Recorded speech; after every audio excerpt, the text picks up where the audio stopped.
Qarshi shahrida qurilayotgan ko'p qavatli turar joy majmuasining 10-qavatidan xuddi mana shunga o'xshash temir bo'lagi 12 yoshli qizaloqning ustiga tushib ketgan. Natijada qizaloq olgan tan jarohatlari tufayli vafot etgan. 2025-yilning avgust oyida sodir bo'lgan bu voqea o'shanda jamoatchilikning keskin e'tirozlariga sabab bo'lgandi.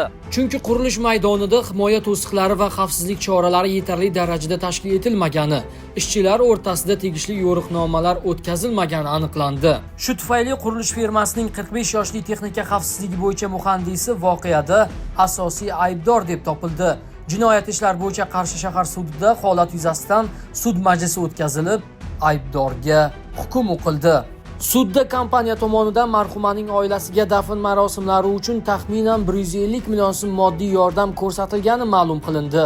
Sudlanuvchi O'zbekiston Respublikasi Jinoyat kodeksining 258-moddasi 2-qismining A bandida nazarda tutilgan jinoyatni sodir etganlikda aybdor deb topildi, ya'ni qurilish qoidalarini buzishda aybdor deb topildi va jinoyat ishlari bo'yicha Qarshi shahar sudining hukmi bilan unga 1 yil muddatga rahbarlik faoliyati bilan shug'ullanish huquqidan mahrum qilingan holda 1 yil muddatga ozodlikdan mahrum qilish jazosi tayinlandi.